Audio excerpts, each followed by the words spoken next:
اعوذ باللہ من الشیطان الرجیم، بسم اللہ الرحمن الرحیم،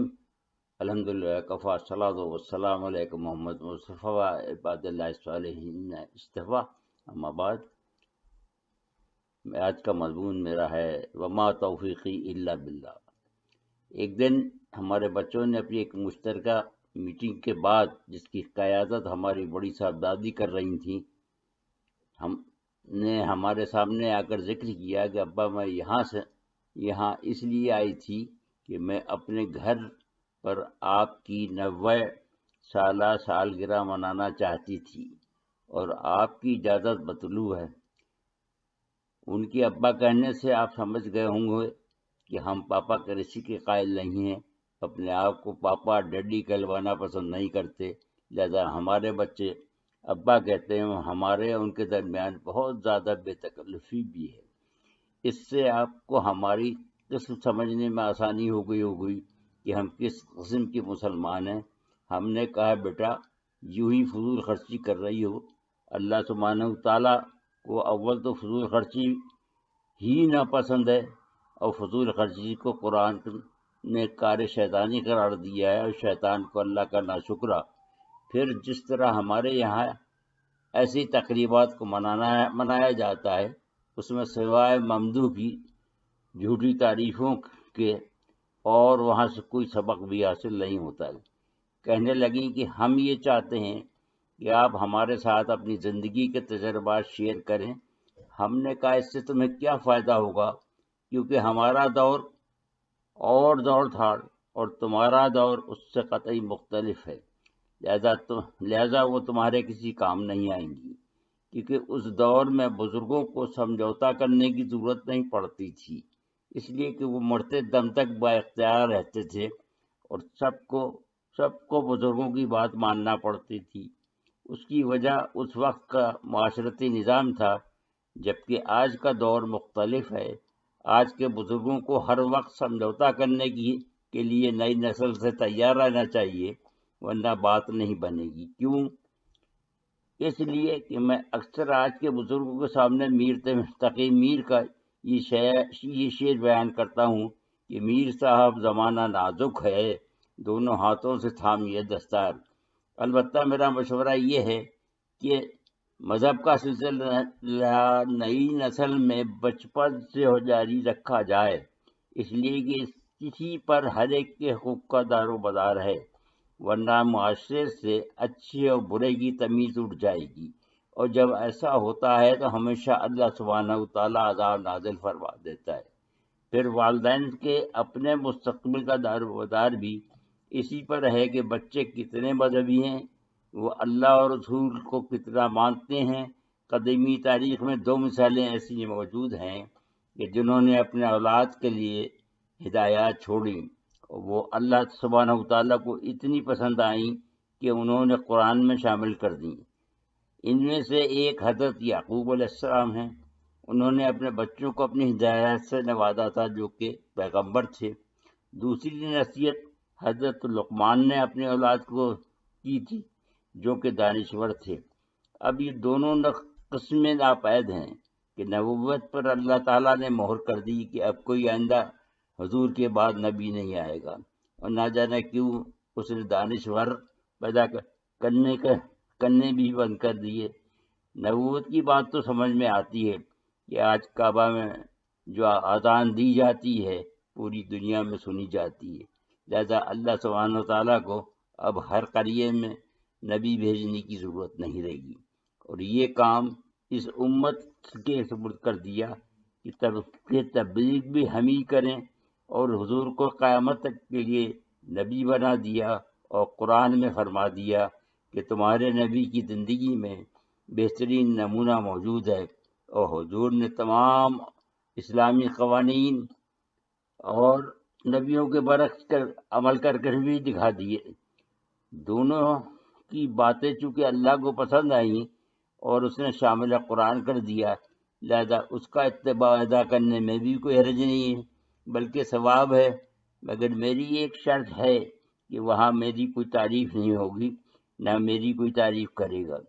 صرف تعریف اللہ سبحانہ تعالیٰ کی ہوگی، جو کہ بندوں کو توفیق عطا فرماتا ہے۔ سورہ ہود کی آیت نمبر 88 میں وما توفیقی الا باللہ کی تفسیر پڑھ لیں، پھر جس سے جو چاہے وہ کام لینا چاہتا ہے اس کو وہ صلاحیتیں بھی عطا فرماتا ہے، تب کہیں جا کر بندہ کچھ کرنے کے قابل ہوتا ہے۔ لہذا اگر کسی کو کچھ حاصل ہو گیا تو اس میں اس کا کمال کیا ہے؟ تعریف صرف اس کی ہونا چاہیے جو کہ صاحب کمال ہے، جس نے کسی کو اچھی ماں، اچھے باپ کے گھر پیدا فرما دیا، یا والدین کو اچھے بچے عطا فرما دیے، اور اچھا حلقہ احباب عطا فرما دیا۔ ہر طرح وہی قابل حمد و ثنا ہے کہ انسان تو اپنی مرضی سے ایک قدم بھی نہیں چل سکتا، وہ کسی کو اس کا کریڈٹ دے کر شرک خفی کا مرتکب ہوتا ہے۔ لہذا پہلے ایک میٹنگ آپس میں کر لو، اور اس میں میری یہ میری شرائط پر سب راضی ہوں تو فبیہا کہ اس سے اچھی کیا بات ہو سکتی ہے کہ تم ایک متروک سنت کو پھر جاری کرنے والے بنو گے، جس کا اسلام میں بہت بڑا ثواب ہے، کیونکہ ایک بھلائی رائج کرنے کا باعث ہوگی۔ لہذا تمہارا جو بھی اتباع کرے گا قیامت تک اس کے اس فعل سے ثواب کے مستحق ہوگے۔ اس پر میں اللہ کا شکر ادا کروں گا جس نے مجھے تم جیسے سعادت مند بچے عطا فرمائے۔ کہنے لگے تب تو ہم سب بہن بھائی مل کر آپ کے 90 سالہ سالگرہ منائیں، کیونکہ ایسے موقع بار بار نہیں آتے،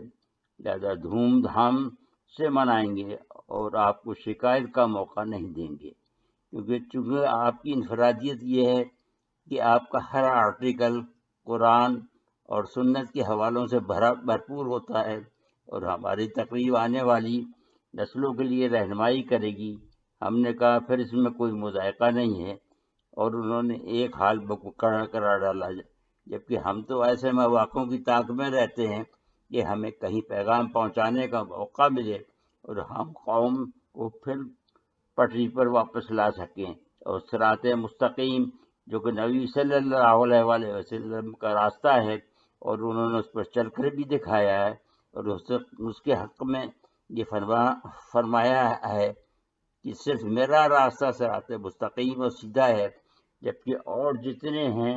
ان میں بہت سے دروازے ہیں جن پر پردے پڑے ہوئے ہیں،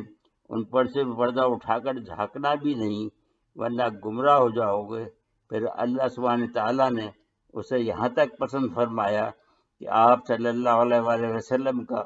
اتباع میرا اتباع ہے، اور یہ بھی قرآن میں فرمایا کہ امت کے لیے تمہارے نبی کا اسوہ حسنہ میں بہترین نمونہ ہے، جس کے لیے میں نے اپنی زندگی وقف کر رکھی ہے۔ یہاں آنے کے بعد 30 سال سے میں حضور صلی اللہ علیہ وسلم کے اسوہ حسنہ کی ترویج اور اشاعت کے لیے اپنی زندگی صرف کر رہا ہوں۔ یہ میرے بچوں کو بھی معلوم ہے۔ میرا اللہ سے عہد یہ تھا کہ جب میں اپنے فرائض سے فارغ ہو جاؤں گا تو صرف خدمت خلق اور خدمت اسلام کروں گا۔ لہذا میری بیوی جو 65 سال میرا ساتھ بہت اچھی طرح نبھا کر 5 سال پہلے اللہ کو پیارے ہو چکی ہیں، اور مجھے اپنے بچوں کا آج تک پورا تعاون حاصل ہے، وہ میرے مشن میں میرے ساتھ دیتے رہے ہیں، اس کے لیے میں شکر گزار ہوں۔ اس کا شکر گزار ہونا چاہیے، کیونکہ فرد ہو، قوم ہو، جیسا کہ میں پہلے کہہ چکا ہوں، سب مرہون منت ہیں اللہ سبحانہ وتعالیٰ سے، کہ سب سے اول تو وہ جسے توفیق دیتا ہے تو وہ کسی کام کے لیے کھڑا ہوتا ہے، اگر تو وہ توفیق ہی نہ دے تو کوئی شخص کچھ بھی نہیں کر سکتا۔ ایک کہاوت مشہور ہے کہ اکیلا چنا پہاڑ نہیں پھوڑ سکتا، پھر لوگوں کے دلوں میں اس کی محبت ڈال دیتا ہے۔ اس طرح لوگ شامل ہوتے رہتے ہیں اور قافلہ بنتا رہتا ہے۔ یہی میرے ساتھ بھی ہوا۔ اگر میں اپنے ساتھیوں کی فہرست پیش کروں تو وہ بہت بڑی تعداد ہے، اور میں ان سب کا شکر گزار ہوں۔ اللہ نے ان کے دل میں محبت ڈالی، اور وہ جس پیشے سے وابستہ تھے انہوں نے اپنی بہترین صلاحیتوں سے میرا ہاتھ بٹایا، جس کے نتیجے میں حالات حاضرہ پر اور سیرت پر 5000 کالم، حضور کی سیرت روشنی ہدا کے نام سے، خلفائے راشدین کی سیرت، حضرت امام حسن اور حسین کی سیرت اور حضرت فاطمہ سلام اللہ علیہ کی سیرت، کل 23 کتابیں ہیں میں نے لکھی، اور 250 ویڈیو میں سے یوٹیوب پر 137 سیرت مبارکہ پر حضور صلی اللہ علیہ کے عاشقین کے لیے موجود ہیں، جبکہ دوسرے میرے بہت سے موضوعات ہیں۔ کئی ویڈیو سائٹ پر ہیں، فیس بک پر ہے، 1000 کچھ کم تعداد ہے۔ مجھے امید ہے جب تک میں انشاءاللہ حیات ہوں یہ سب جاری رہے گا، اور میرے دل میں میرے اولاد اور احباب اسے جاری رکھیں گے۔ رہی نصیحت،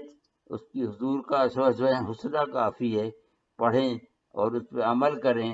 حدیث مضبوط، دو حدیث سے مضبوط حساب لیں کہ جو اپنے لیے چاہو وہی اپنے بھائی کے لیے چاہو، اور دوسری یہ جو اس سر فہرست ہے کہ حضور کا کمال یہ تھا کہ حضور نے زندگی میں کبھی جھوٹ نہیں بولا، اور یہی ان کی وصیت ہے تمام امت کے لیے کہ جو جھوٹ نہ بولے، اور یہاں تک ہے کہ جھوٹا مسلمان نہیں ہو سکتا۔ اللہ ہم سب کو توفیق دے کہ حضور کے نقش قدم پہ چلیں اور کامیابیوں پہ کامیابیاں حاصل کریں۔